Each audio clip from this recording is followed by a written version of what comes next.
नमस्कार, आदाब, सत श्री अकाल। कैसे हैं आप? उम्मीद करते हैं आप सभी स्वस्थ होंगे, अपने कार्य में व्यस्त होंगे। दोस्तों, ये दुनिया ना सिर्फ 4 तरह के लोग चला रहे हैं। 4 तरह के लोग आपको पता है? चलो फिर हम बता देते हैं। इस पूरे के पूरे इंडिया कल्चर को ना, क्या ब्रह्मांड कल्चर को ना 4 लोग चला रहे हैं। एक एम्प्लॉय, जो बंदा नौकरी करता है। दूसरा बिजनेसमैन, जो उस बंदे को अपनी उंगलियों पर नचाता है। तीसरा इन्वेस्टर, जो इन दोनों की हेल्प करने के लिए ना अपना पैसा इन्वेस्ट कर देता है और इनको अपनी मुट्ठी में रखने की कोशिश करता है। चौथा सेल्फ एम्प्लॉयड, जिसके पास थोड़ा बहुत पैसा है, उसने पैसा लगाया और काम स्टार्ट कर दिया। यकीन मानो दोस्तों, इस पूरे के पूरे चक्रव्यूह को ना मैं और आप ही चला रहे हैं, क्योंकि मैं और आप जैसे बहुत सारे लोग हैं जो बिजनेसमैन इन्वेस्टर के लिए काम करते हैं। मैं आपको बता दूं, 95% एजुकेटेड लोग या तो वो एम्प्लॉय होंगे या फिर वो सेल्फ एम्प्लॉयड होंगे। सबसे ज़्यादा मेहनत करने वाले लोग ये होते हैं, एम्प्लॉय और सेल्फ एम्प्लॉयड। ये दोनों ही पर्सन बहुत अच्छी एजुकेशन ले रखी होती है, लेकिन सबसे ज़्यादा मेहनत भी यही कर रहे होते हैं। और मोस्टली कम पढ़े लिखे लोग आपको या तो बिजनेसमैन मिलेंगे या इन्वेस्टर मिलेंगे। इनके पास एजुकेशन नहीं होती है, लेकिन इनके अंदर एक आर्ट होती है कि एम्प्लॉय और सेल्फ एम्प्लॉयड को बैलेंस करके इन्हें कंट्रोल कैसे किया जाए। सिर्फ ये कला इनके पास होती है। इसी कला में इन्होंने महारत हासिल करी होती है। ये सिर्फ 5% लोग होते हैं। 5% लोग होते हैं जो पूरे के पूरे 95% लोगों को ना कंट्रोल कर रहे होते हैं। ये यकीन मानो, इनकी एजुकेशन 95% लोगों से ना बहुत कम होती है। मोस्टली लोग इसमें आपको लेस एजुकेशन वाले मिलेंगे। कुछ एक देखने को मिल जाएंगे जिन्होंने हायर एजुकेशन ले रखी होगी, लेकिन मोस्टली लोग इसमें लेस एजुकेशन वाले मिलेंगे। लेकिन एम्प्लॉय और सेल्फ एम्प्लॉयड पर्सन सबसे ज़्यादा एजुकेटेड मिलेंगे। अब इनके पास नॉलेज है, लेकिन इनके पास पैसा नहीं है, इनके पास टाइम नहीं है। सबसे ज़्यादा मेहनत भी ये करेंगे, लेकिन ये ज़िंदगी में कभी अमीर नहीं हो पाते। लेकिन जो 5% कैटेगरी लोग होते हैं, बिजनेसमैन और इन्वेस्टर्स, इनके अंदर सिर्फ एक आर्ट होती है एम्प्लॉय और सेल्फ एम्प्लॉयड पर्सन को कैसे कंट्रोल किया जाए। सिर्फ अपना ये उस माइंडसेट का इस्तेमाल करते हैं और इनको कंट्रोल करते हैं। होते कम है, ये सिर्फ 5% होते हैं, लेकिन सबसे ज़्यादा पैसा इन्हीं के पास मिलेगा आपको। पूरे के पूरे वर्ल्ड की इकोनॉमी को ना ये लोग चला रहे हैं। आप लोगों को उठा के देख लो, हिस्ट्री, वॉरेन बफे, आपके धीरूभाई अंबानी जी, रतन टाटा जी, मुकेश अंबानी जी, ये लोग ना, इनके अंदर बस एक आर्ट है कि लोगों को कंट्रोल कैसा किया जाए। जुकरबर्ग, आपके जितने भी आपके बड़े बड़े लीडर हैं ना, जिन्होंने बिजनेस एम्पायर खड़े किए हैं ना, सबके पास सिर्फ एक यही आर्ट है। इस आर्ट के बलबूते पर ये सबको कंट्रोल करके चल रहे होते हैं। और पैसा भी सबसे ज़्यादा इन्हीं के पास होता है, क्योंकि इनके पास एक आर्ट है। उस आर्ट का वो सटीक इस्तेमाल करते हैं। अब देखो, वो आर्ट पैदा कैसे करते हैं ये लोग। एक्चुअली क्या है कि 95% के जो लोग हैं ना, 95% कैटेगरी में जो लोग आते हैं, एम्प्लॉय सेल्फ एम्प्लॉयड, ये लोग ना अपने गर्दन के ऊपर वाले हिस्से पे काम नहीं करते ज़्यादा। सिर्फ थियोटिकल नॉलेज ये लोग भरपूर लेते हैं। जो इकोनॉमी चलाने के लिए ना जो माइंडसेट चाहिए होता है, जो बिजनेस करने का माइंडसेट चाहिए होता है, जो पैसा कमाने का माइंडसेट चाहिए होता है ना, उसके लिए ये लोग गर्दन से ऊपर वाले हिस्से में काम नहीं करते। वहीं पर जो बिजनेसमैन और इन्वेस्टर्स होते हैं ना, ये सिर्फ और सिर्फ अपने गर्दन से ऊपर वाले हिस्से यानी कि दिमाग पे काम करते हैं। दिमाग को इतना ज़्यादा चार्ज करके रखते हैं कि इनको हर सॉल्यूशन मिल जाता है। जो भी इनके सामने डिफ़िकल्टी आती है उसका एक सॉल्यूशन निकाल लेते हैं, क्योंकि ये गर्दन से ऊपर वाले हिस्से पे काम कर रहे हैं और जो मेहनत करते हैं, बहुत ज़्यादा कठोर मेहनत करते हैं, हार्ड वर्क करते हैं, और सबसे ज़्यादा पैसा भी इनके पास ही कम होता है, सबसे ज़्यादा कम होता है इनके पास। इनके पास पैसा उनके कंपैरेटिव सिर्फ 5% होता है, लेकिन एजुकेशन और मेहनत के मामले में ये नंबर 1 है, लेकिन पैसे के मामले में ये 5% कैटेगरी में आते हैं। वहीं पर वो मेहनत भी कम करते हैं, उनकी एजुकेशन भी कम होती है और पैसा भी इनके पास होता है। सिर्फ अपने दिमाग का सही इस्तेमाल करना इन्होंने सीख लिया, अपने गर्दन से ऊपर वाले हिस्से पे इन्होंने खर्चा किया अच्छा खासा। बिजनेस कैसे चलाना है चलाते हैं, बिजनेस कैसे खड़ा करते हैं, कैसे पैसिव इनकम का सोर्स बनाते हैं, उन सब पे इन्होंने काम किया हुआ है। इन्होंने एक सिस्टम बना दिया, उस सिस्टम को 95% लोगों से फॉलो करवाते हैं, और हुकूमत भी ये लोग 95% लोगों पे करते हैं। और 95% वाले जो पढ़े लिखे हैं, काबिल हैं, लेकिन उन्होंने अपने दिमाग का सही इस्तेमाल नहीं किया, अपने आप को उस काबिल नहीं बनाया कि इन पे राज कर सकें। इसलिए 95% लोग वाले 5% के लोगों के आगे पीछे घूमते हैं, उनके शागिर्द बन के रहते हैं। देखो, इन 95% लोग जो कैटेगरी में आते हैं ना, एम्प्लॉय और एम्प्लॉयड, ये लोग अपनी पूरी ज़िंदगी मेहनत करके ना बिजनेसमैन इन्वेस्टर्स के लिए काम करते रहते हैं, उनके एम्पायर पे एम्पायर खड़े करते चले जाते हैं, लेकिन ये लोग असल ज़िंदगी में अपने लिए ज़्यादा कुछ नहीं कर पाते। इनके पास मेहनत भरपूर होती है, मेहनत भरपूर करते हैं, पूरी जी जान से मेहनत करते हैं, लगन से मेहनत, ऑनेस्टी के साथ मेहनत करते हैं, लेकिन मेहनत किस लिए करते हैं? 5% कैटेगरी लोगों के लिए। अब 95% की कैटेगरी में जो लोग आते हैं ना, वो चाहते तो हैं कि 5% कैटेगरी में चले जाएं, लेकिन उसके लिए उनके अंदर वो जुनून नहीं होता, वो जज्बा नहीं होता, वो कंसिस्टेंसी नहीं होती। लेकिन जो लोग इन तीनों चीज़ों को अपने अंदर पैदा कर लेते हैं, अपने अंदर एक आग लगा लेते हैं, एक फायर क्रिएट कर लेते हैं ना, तो वो कोशिश करते करते करते करते 5% कैटेगरी में पहुंच जाते हैं। लेकिन अगर आपने मेहनत करके 5% कैटेगरी की तरफ एक कदम भी बढ़ा दिया ना, आपकी ज़िंदगी बहुत ही ज़्यादा सुकून भरी हो जाएगी। देखो, आप काम करो ना करो, आपके अंदर पैसा आना चाहिए आपके घर में। उस कंडीशन तक जाने के लिए ना, उस कंडीशन तक पहुंचने के लिए आपको मेहनत करनी पड़ेगी, स्मार्ट वर्क करना पड़ेगा। जो वो 5% कैटेगरी लोग कर रहे हैं ना, वो चीज़ें आपको भी करनी पड़ेंगी। जब आप चीज़ें करते करते वहाँ उस लेवल तक पहुँच जाएंगे ना, तो आप भी उस लाइफ को एंजॉय कर पाएंगे। और आज की जनरेशन को ना ये करना चाहिए। ज़रूरी नहीं है कि आपके पास कोई बड़ा खजाना हो, लेकिन बड़ा खजाना आप बना सकते हैं। जो आर्ट उनके पास है, जो स्किल उनके पास है, उस स्किल को अचीव करो। इन्वेस्टिंग की पावर को समझो, फंड मैनेजमेंट को समझो, लोगों को कंट्रोल कैसे किया जाता है, लोगों के दिमाग के साथ कैसे खेला जाता है, इस चीज़ को सीख लो। पैसिव इनकम का जरिया बना लो, अपनी इनकम का सोर्स बढ़ाते चले जाओ। आप इन लोगों के लेवल में पहुंचने की आप भरपूर कोशिश करोगे तो ज़रूर पहुंचोगे। जब पहुंचोगे तब उस लाइफ स्टाइल का मज़ा भी ले पाओगे। अगर नहीं करोगे ना, तो 95% कैटेगरी में रहो, कोई दिक्कत नहीं है। भगवान ने आपको एक इंसान बना के भेजा है ना, इसका कुछ तो इस्तेमाल कर लो, कुछ तो अपने आप को कष्ट दे दो। कहते हैं ना, जो बचपन और जवानी में मेहनत करते हैं ना, उनका रिटायरमेंट बड़ा सुकून भरा होता है।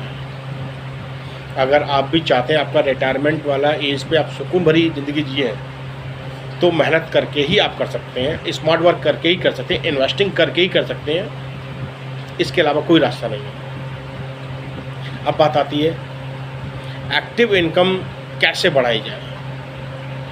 एक्टिव इनकम बढ़ाने के ना बहुत सारे तरीके हैं। एक, आप जो काम कर रहे हैं, जिसकी आपने एजुकेशन ली है, उससे आप इनकम कमा रहे हैं। दूसरा, आप अपने अंदर खुद एक जुनून ढूंढो, आपको किस चीज़ में मज़ा आता है। जिस चीज़ में आपको मज़ा आता है ना, उस चीज़ को भी सही तरह इस्तेमाल करो, वहाँ से भी आप अपनी डायरेक्ट इनकम बना पाएंगे।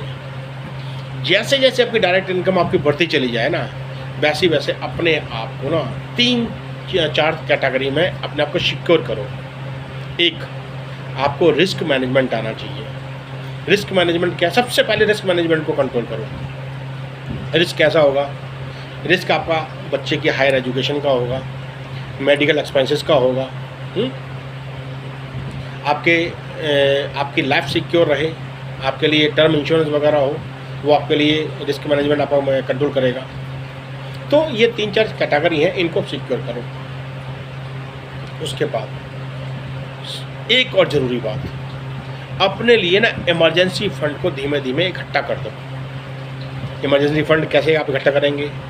इमरजेंसी फ़ंड क्या है कि आप कभी भी जाओ बैंक से विड्रॉ करके पैसा अपने घर में ले आओ। कभी कोई मुसीबत आ जाए ना, तो आप उस पैसे से अपना कुछ टाइम निकाल सको, वो होता है आपके पास इमरजेंसी फ़ंड।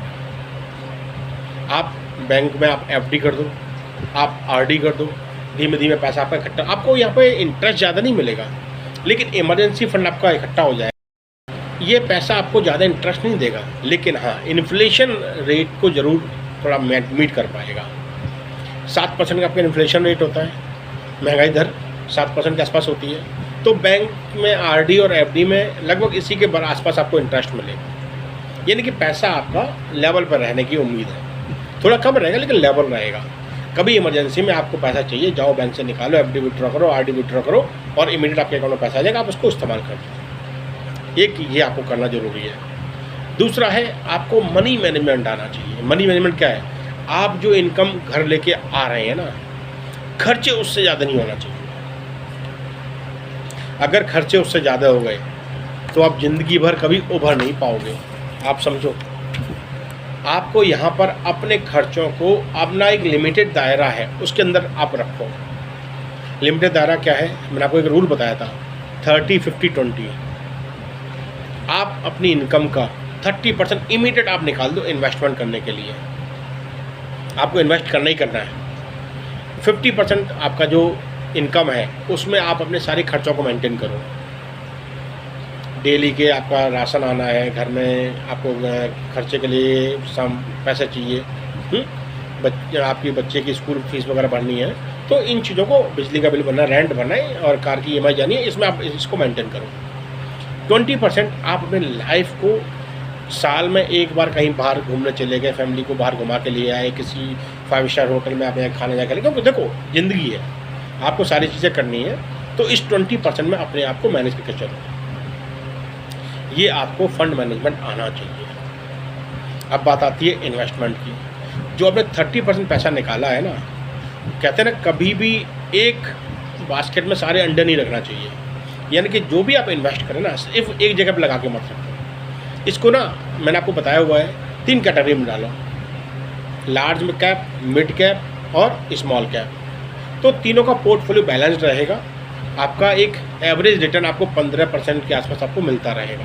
तो आप वहाँ पे म्यूचुअल फंड करो, SIP करो, आप जो भी चाहो वो करो, इंडेक्स फंड में लगाओ, या आपके पास डायरेक्ट इक्विटी में लगाओ, तो आप इस चीज़ को मैनेज कर सकते हो। आपके लिए सिंपली एक आपको डीमैट अकाउंट खुलाना पड़ेगा। कहीं भी आप जाकर डीमैट अकाउंट खुला लो। बैंक वाले भी SIP म्यूचुअल फंड करते हैं। कोई भी आपके प्लेटफॉर्म है, जैसे ग्रो है, आपका एंजल वन है, आप स्टॉक है, जैसे मैंने पिछले वीडियो आपको बताया हुआ है। तो किसी भी जाकर ना प्लेटफॉर्म पर जाके अपना डीमैट अकाउंट ओपन कराओ। डीमैट अकाउंट के लिए आपको अपना आधार कार्ड, पैन कार्ड देना है, जनरल इन्फॉर्मेशन को सबमिट करनी है, आपका अकाउंट खुल जाएगा। वहाँ पर आप हर महीने इन्वेस्ट करते रहो। तीनों जगह पर बैलेंस करके चलो। आपको हाई रिस्क भी आए, आपको मिड रिस्क भी आपका कंट्रोल हो, आपके पास लो रिस्क भी आपके पास रहे। यानी कि 8 से 10% भी आपका इंटरेस्ट आपको मिले, उसमें 12 से 15% भी मिले, और 15% से ऊपर भी मिले। जैसे पिछले वाले वीडियो मैंने आपको दिखाया था ना, कि मेरे को म्यूचुअल फंड से 60% भी रिटर्न आता है, 70% भी आता है, 30% भी आता है, 40% भी आता है, 20% भी आता है ना, तो 10% भी आता है, 15% भी आता है। तो ये आपके पास एक आपका पूरा का पूरा सिस्टमेटिक पोर्टफोलियो आप तैयार करो, डाइवर्सिफाइड पोर्टफोलियो तैयार करो, तो वहाँ से आपको रिटर्न आना शुरू हो जाएगा। आपका एक इन्वेस्टमेंट की ना आप कंपाउंडिंग की पावर का फ़ायदा उठाना शुरू कर देंगे। नेक्स्ट आती है, आजकल लोगों को ना दिमाग में होता है कि टर्म इंश्योरेंस नहीं लेना चाहिए। मैं कहता हूँ टर्म इंश्योरेंस लेना चाहिए। टर्म इंश्योरेंस 2 टाइप के आते हैं। एक जिसमें आपको साल का 8 से 10 हज़ार देना होता है, आपका 1 करोड़ के आसपास आपका टर्म इंश्योरेंस आ जाता है। आपको टर्म इंश्योरेंस है ना अपनी इनकम का, जो आपकी यील्ड इनकम है उसका 20 टाइम्स लेना चाहिए। सपोज करो आपको 20 लाख का पैकेज है, तो आपको 1 करोड़ का इंश्योरेंस आपको लेना चाहिए, कम से कम 1 करोड़ तो आपको लेना चाहिए। वैसे तो आप ज़्यादा लो, ज़्यादा बेटर है, क्योंकि 20 टाइम्स आपको मिल जाता है ना, तो आप लेके चलो। और टर्म इंश्योरेंस में अगर आपका प्रीमियम कम जाएगा तो पैसा आपको मिलेगा नहीं, लेकिन आपकी लाइफ सिक्योर रहेगी। भगवान न करे कभी इमरजेंसी में आपको कुछ हो जाता है तो आपके ऊपर जो लायबल लोग हैं, जो आपके ऊपर लायबिलिटी है, उन लोगों को आपकी हेल्प, आपके पैसे से उसकी हेल्प हो जाएगी, उनको दर दर ठोकरा नहीं खानी पड़ेगी। तो आज की डेट टर्म इंश्योरेंस बहुत कंपलसरी है। नेक्स्ट बात आती है हेल्थ इंश्योरेंस। आजकल लोग हेल्थ इंश्योरेंस में भी कंजूसी करते हैं। भाई हेल्थ इंश्योरेंस में कंजूसी नहीं करनी है। जब मेडिकल एक्सपेंसेस आते हैं ना, तो आपकी बची जितनी भी सेविंग होती है ना, जितनी आपने सेविंग इकट्ठी करके सारी सेविंग चली जाती है, आपको मजबूरी में लोगों से पैसे भी उधार लेने पड़ जाते हैं। तो आज की डेट में हेल्थ इंश्योरेंस बहुत ही मैंडेटरी है, सबको लेना चाहिए। ये चीज़ें बेसिक रिक्वायरमेंट है, होना चाहिए। साथ ही साथ आपको अपनी पैसिव इनकम पे भी जोर देना चाहिए। एक आप जो इन्वेस्टमेंट कर रहे हैं उसमें आपकी इन्वेस्टमेंट वो भी एक तरीके से आपकी पैसिव इनकम है, और चाहो तो कुछ और भी जरिए हैं पैसिव इनकम जनरेट करने के। आप किसी फर्म के साथ कनेक्ट हो जाओ, वहाँ पर आपने छोटा सा इन्वेस्टमेंट को दे दिया, तो वहाँ से उन्होंने जो प्रॉफिट जनरेट किया वो प्रॉफिट का निकाल के आपको भी देना शुरू कर देंगे।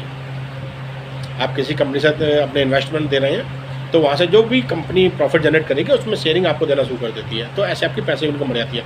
पैसिव इनकम कैसे भी आए, आपके खर्चों को बैलेंस करेगी, आपकी इनकम को बढ़ाएगी। चाहे अगर 200 ही रुपये क्यों नहीं आ रहा हो, वो भी आपके लिए बहुत मायने रखता है। 200 रुपये साल के 2,500 रुपये बनते हैं, ये तो ये मिनिमम बता दिया आपको। 500 रुपये, 1,000 रुपये, 2,000 रुपये, 4,000 रुपये, 5,000 रुपये, 10,000 रुपये, जो भी पैसिव इनकम आ रही है ना, उसको आप अर्न करो, आपके लिए बहुत हेल्प करती है। और आप चाहो तो अपनी तरफ से चीज़ें सीख के, आप फंड मैनेजमेंट सीख के, आप ट्रेडिंग सीख के भी इनकम जनरेट कर सकते हैं। ये भी एक जरिया है। आजकल तो ये मैंने आपको ऐप बताया ना, ग्रो ऐप है, आप स्टॉक है, आपके पास एंजल वन है। ये एक ऐसे प्लेटफॉर्म है जहाँ पर आप छोटा सा इन्वेस्टमेंट करके चीज़ें सीख सीख के आप ट्रेडिंग कर सकते हैं। अपना एक टारगेट सेट रखो, आपको 10% प्रॉफिट आते ही आप चीज़ों को सेल कर देंगे। आप कोई भी ट्रेड लगाते हैं, आपके पास 8 से 10% प्रॉफिट जनरेट हुआ, इमीडिएट आप सेल करो। आप ज़्यादा लालच मत करो। जब आप ये चीज़ करते रहेंगे तो अपने अंदर एक हैबिट डेवलप हो जाएगी, आपके अंदर एक इनकम का जरिया बनना शुरू हो जाएगा, आपकी नॉलेज बढ़नी शुरू हो जाएगी। जैसे आपकी नॉलेज बढ़ती जाएगी वैसे आप रिस्क बढ़ा लेना शुरू कर देंगे। जब रिस्क बढ़ा लेंगे तो प्रॉफिट भी आपको बढ़ाएगा। लेकिन ये चीज़ आपको सीखनी पड़ेगी, सीख के आप चीज़ें कर पाएंगे। ये बेसिक रिक्वायरमेंट है, ज़रूरी है, आप कीजिए। सच मानो, जिसने अपनी बचपन में स्टडी कर ली, जवानी में मेहनत कर ली, उसका बुढ़ापा सुधर जाएगा। लेकिन जिसने बचपन में स्टडी नहीं की, माँ बाप का कहना नहीं माना, पढ़ाई नहीं की, अच्छे से नॉलेज को बिल्ड नहीं किया, क्योंकि मार्केट में आप जाओगे ना, आपको डिग्री अपनी दिखानी पड़ेगी, तो आपको एजुकेशन लेना कंपलसरी है। एजुकेशन लोगे, फिर लाइफ जब आपकी स्टार्ट होगी ना, करियर स्टार्ट होगा, उस समय भी आपको मेहनत करनी है। अपने आप को जो बेसिक प्रिंसिपल्स हैं लाइफ को स्टेबल करने के, उन पर काम करना है। जब आप उन पर काम करेंगे ना और उन सारी चीज़ों को फॉलो करेंगे जो आपको एक बेहतर लाइफ स्टाइल दे सके आगे चल के, तो आप स्टार्टिंग से करके चलें तो आपकी लाइफ बैलेंस्ड रहेगी। बाद में आप उन सारी चीज़ों को एंजॉय कर पाएंगे। आपके पास टाइम भी होगा, आपके पास पैसा भी होगा, आपके पास फ्री टाइम होगा। आपको इनकम करने की टेंशन नहीं रहेगी कि आपके घर में पैसे आ रहे कि नहीं आ रहे, क्योंकि आप वो सारी चीज़ प्लान कर चुके होंगे। तो वो चीज़ कीजिए। आज आने इस समय में ना ये बहुत ज़रूरी है। आने वाला टाइम और भी टफ होता जाएगा। जब आप ये सारी चीज़ें कर जाएंगे तो आप अपनी आने वाली जनरेशन को, अपने घर के छोटे छोटे मेंबर्स को, छोटे छोटे बच्चों को आप सिखा पाएंगे कि लाइफ को कैसे बैलेंस किया जाता है, लाइफ में कैसे अर्निंग को बढ़ाया जाता है, फंड को कैसे मैनेज करते आना चाहिए, किन किन चीज़ों बेसिक रिक्वायरमेंट होती है। जो आप करेंगे ना, वही आपकी आने वाली जनरेशन फॉलो करेगी। तो इन चीज़ों को कीजिए, बहुत ज़रूरी है। और अपने आप को, जो मैंने स्टार्टिंग में आपको वीडियो में बताया था ना, एम्प्लॉय, इन्वेस्टर, बिजनेसमैन और सेल्फ एम्प्लॉयड, इस कैटेगरी से को समझिए और एम्प्लॉयड और सेल्फ एम्प्लॉयड से निकल के आप बिजनेसमैन और इन्वेस्टर कैटेगरी में जाइए। आपकी लाइफ सुकून भरी हो जाएगी। उसमें जाने के लिए अपने आप को यहाँ खर्च करना पड़ेगा, अपने आप को डिसिप्लिन में रखना पड़ेगा, अपने आप से बोलना पड़ेगा मेरे को कंटिन्यूस एफर्ट डालने हैं, कंटिन्यूस मेहनत करनी है, बिना थके मेहनत करनी है, बिना रुके मेहनत करनी है। और तब तक मेहनत करनी है जब तक मैं उस कैटेगरी के लेवल लायक नहीं बन जाता हूँ, उस कैटेगरी में नहीं पहुँच जाता हूँ। पहुँचिए। कहते हैं ना, पॉलिटिक्स में जो पॉलिटिशियंस होते हैं ना, वो ज़्यादा पढ़े लिखे नहीं होते हैं, लेकिन उनके पास भी एक आर्ट होती है। IPS PCS अधिकारी जो होते हैं ना, बहुत मेहनती होते हैं, बहुत मेहनत की, बहुत एजुकेशन ली होती है, उनको सारे सिस्टम्स पता होते हैं। लेकिन सारे सिस्टम को तैयार करने वाले यही लोग होते हैं, बस उनको लागू करने वाले पॉलिटिशियंस होते हैं। और पॉलिटिशियंस इन सभी पढ़े लिखे लोगों को अपने हाथ में कंट्रोल में लेके चलते हैं, लगाम उनके हाथ में होती है। तो आप मेहनत करो और अपने आप को उस लेवल तक लेके जाने की कोशिश करो जहां आप फ्रीली चीज़ें कर सकें, लाइफ को एंजॉय कर सकें। आपके पास भी वो आर्ट होनी चाहिए जो इस तरह के लोगों के पास होती है, जो पढ़े लिखे लोगों को कंट्रोल करके चलते हैं। आप मेहनत करते हैं, लोगों का बिजनेस बनता है, एम्पायर खड़ा होता है, तो आप अपने लिए एम्पायर क्यों ना खड़ा करें? चाहे वो छोटा छोटा ही क्यों ना हो, आप खड़ा कीजिए, अपनी ज़रूर वो काम करेगा। आप उनके लिए कंपाउंडिंग मेहनत मायने रखती है, तो कंपाउंडिंग आपके लिए भी मायने रखती है। कंपाउंडिंग का फ़ायदा आप भी उठा सकते हैं। फ़ायदा सब कुछ दूसरों को न दें, उसका फ़ायदा आप भी उठाएं। इस तरीके से अपने आप को तैयार कीजिए, मेहनत कीजिए, यूँ ही मुस्कुराते हंसते रहिए। चैनल को सब्सक्राइब करना मत भूलिएगा। फिर मुलाकात है किसी टॉपिक के साथ। धन्यवाद, नमस्कार।